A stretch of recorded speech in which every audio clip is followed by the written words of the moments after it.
Dense jungle once guaranteed invisible for enemy forces in Vietnam, until forward air controllers turned the war on its head from the sky.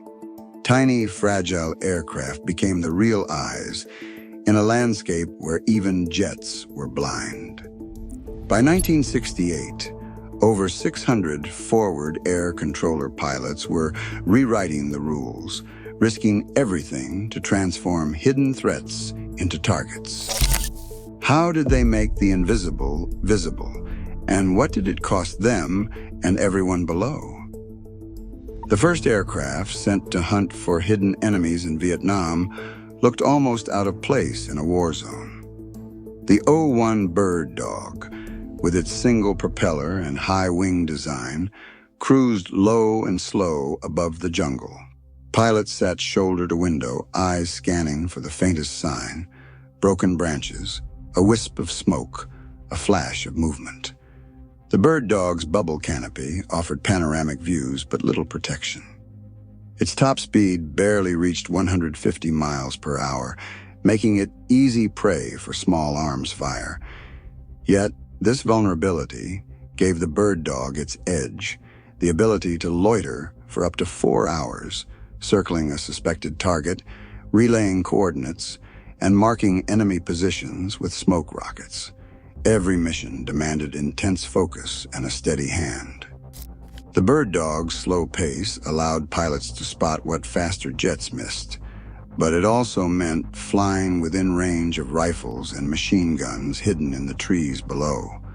One pilot recalled, "Sometimes you'd see the muzzle flashes before you heard the bullets.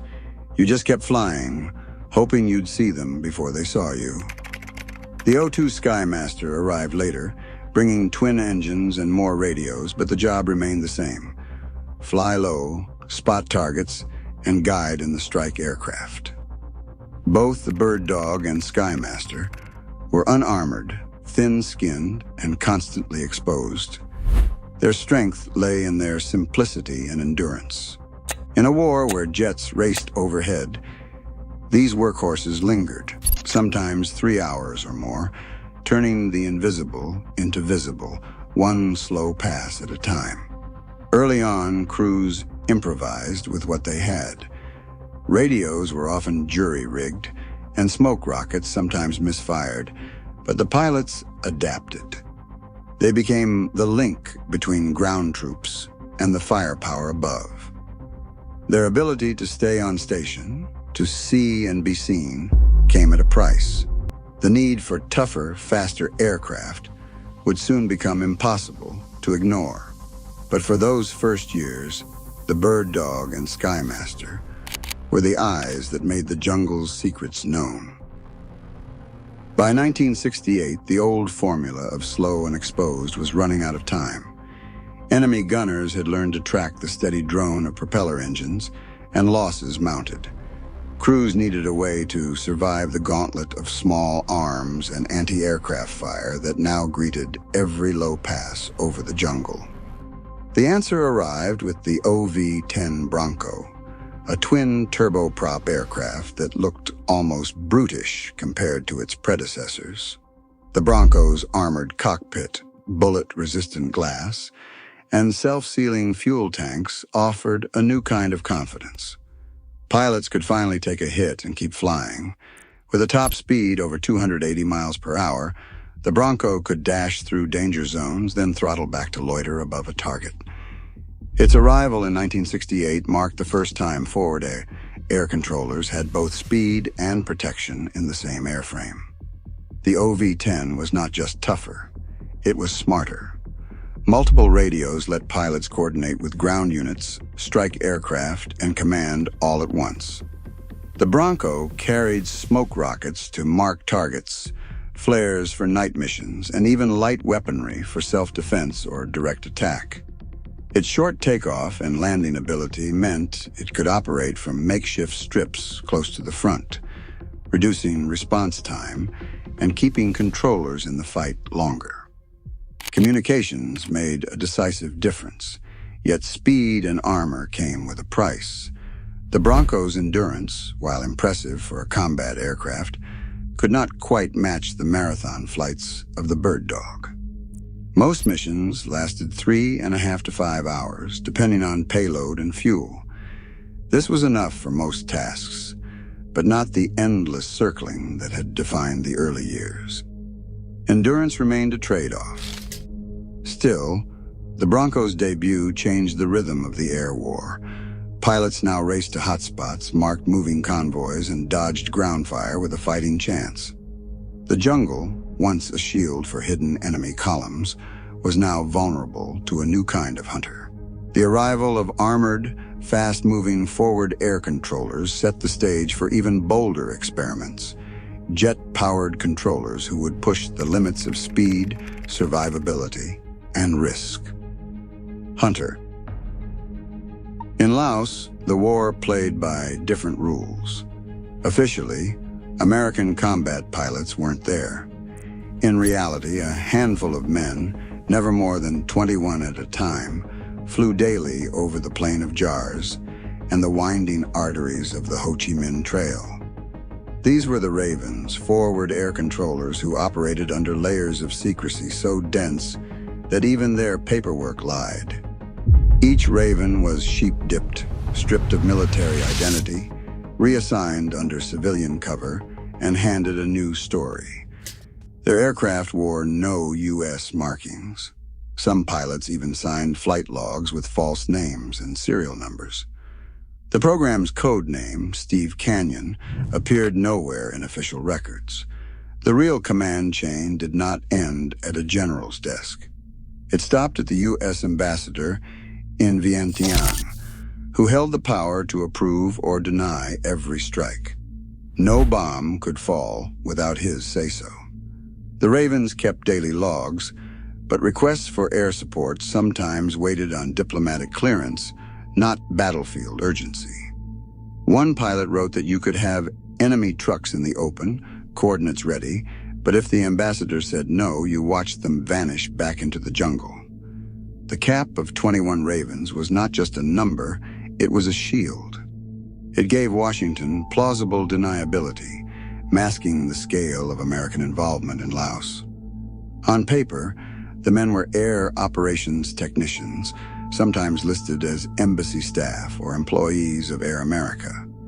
In the field, they flew hundreds of combat missions, guiding strike aircraft onto targets invisible to satellites or high-flying jets.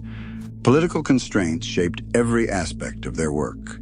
Missions were sometimes denied to avoid international scrutiny or to keep negotiations on track.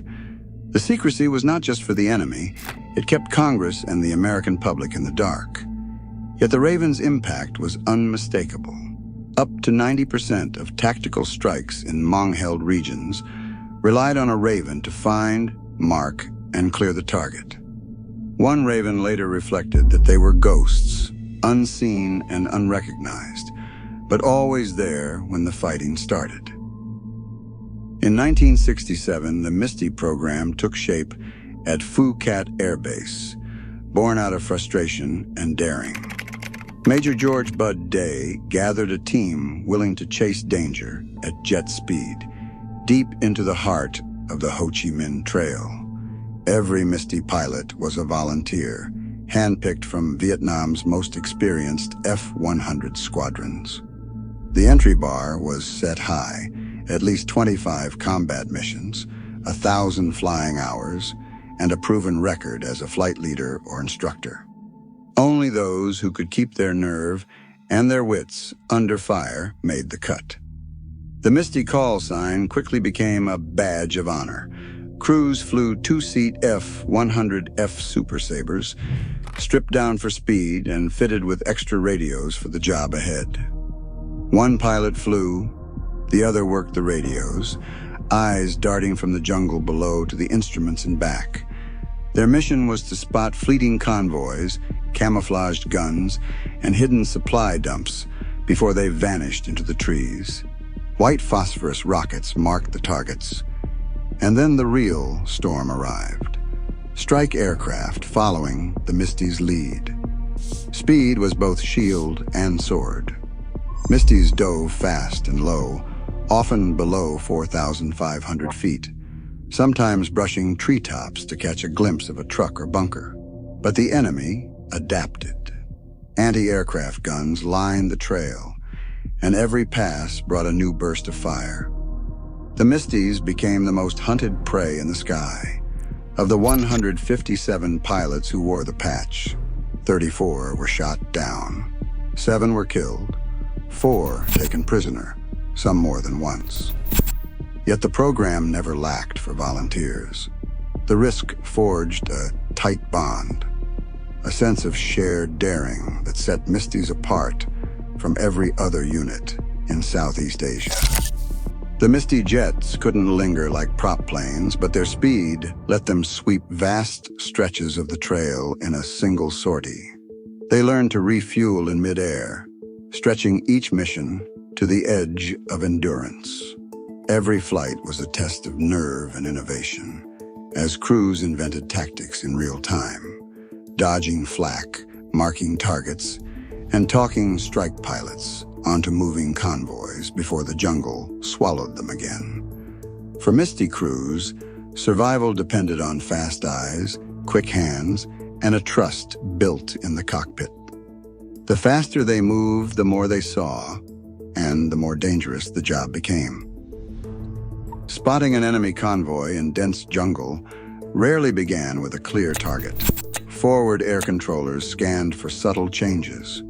A line of tire tracks pressed into red mud, ripples on a riverbank, the faint glow of a campfire at dawn.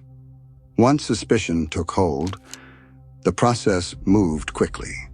The pilot would circle, confirming movement, then load a smoke rocket, usually white phosphorus, and fire it into the suspected area.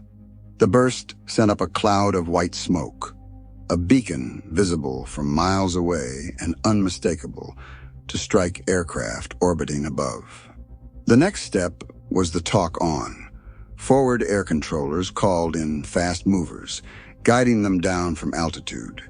The radio chatter was precise and urgent.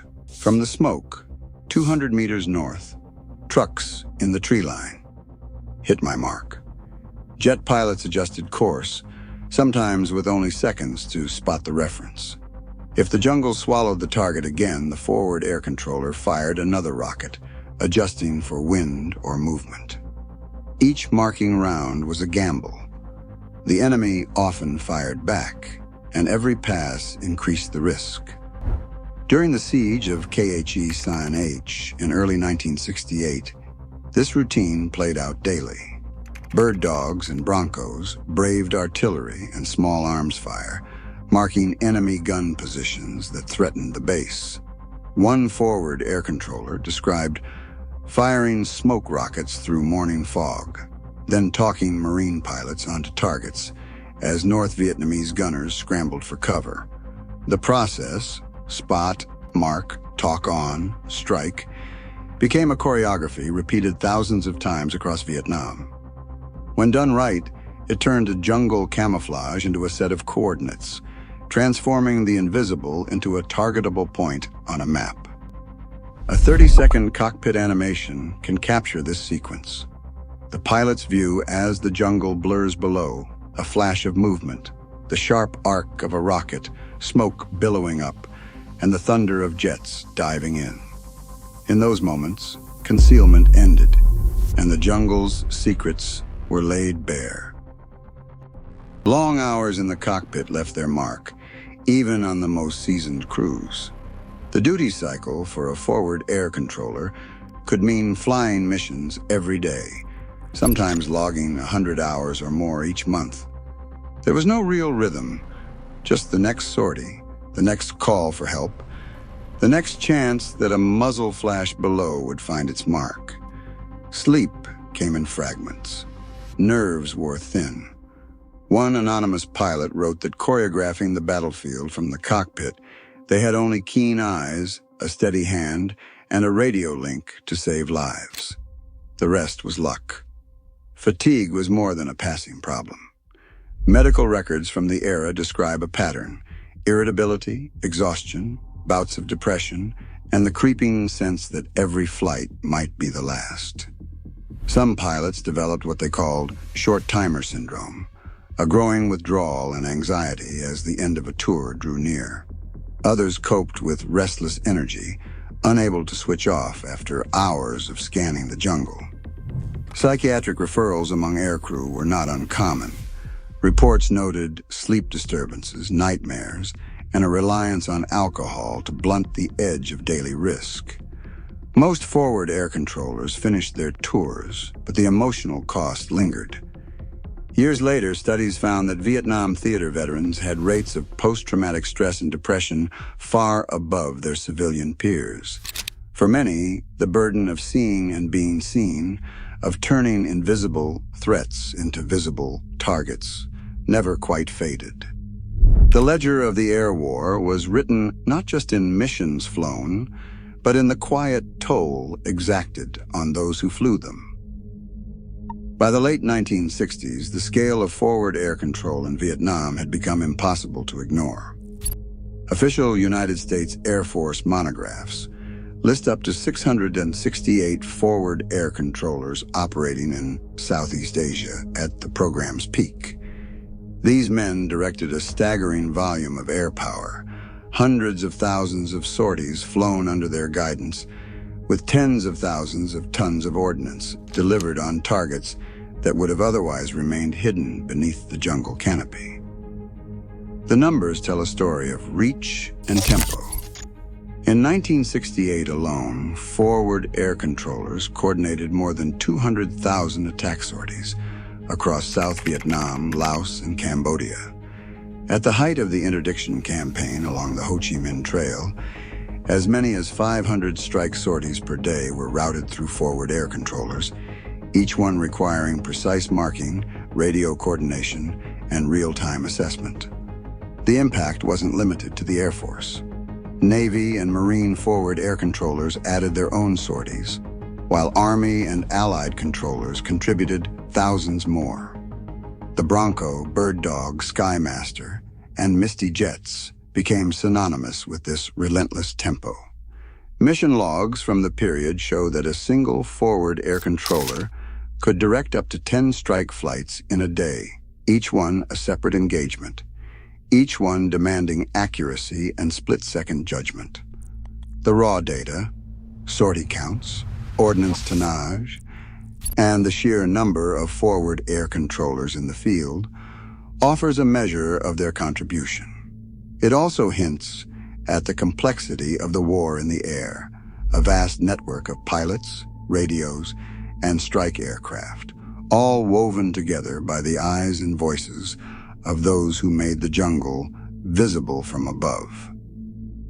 On May 12, 1969, the reality of forward air control collided with the fog of war near Ben Het Special Forces Camp. Under relentless North Vietnamese shelling, a forward air controller flying an OV-10 Bronco attempted to mark enemy positions for supporting artillery. In the chaos, a smoke rocket landed short, its plume drifting over friendly lines. Moments later, United States artillery adjusted fire onto the marker, striking the wrong position. The confusion left American and Montagnard defenders scrambling for cover, with casualties reported among their own ranks. After action reports traced the error to misidentified coordinates relayed under pressure, sparking a review of marking procedures and radio discipline. Such incidents were not isolated. Provincial archives from the Central Highlands and interviews with Vietnamese scholars describe entire villages uprooted by airstrikes, called in on suspected enemy movement. Families fled into the hills, abandoning fields and homes. In some provinces, up to 90% of rural hamlets saw at least one forced evacuation during the war. The official record rarely accounted for these disruptions. United States after-action summaries focused on destroyed bunkers or enemy losses, but local accounts recalled burned crops and scattered families. A Vietnamese historian later wrote that for every bomb dropped, the jungle was not the only thing made visible. Our lives, too, were exposed, sometimes to the sky, sometimes to the fire. The numbers of sorties and tons of ordnance told one story. The cost, measured in lost homes and friendly fire, told another. Today, drones and satellites scan every corner of the globe. Yet the challenge of seeing through deception endures. In modern warfare, human judgment still guides technology's eye, and mistakes still carry human cost. The legacy of those Vietnam controllers is not just tactical, it is a warning. Even now, what seems invisible can upend the battlefield and the world beyond it.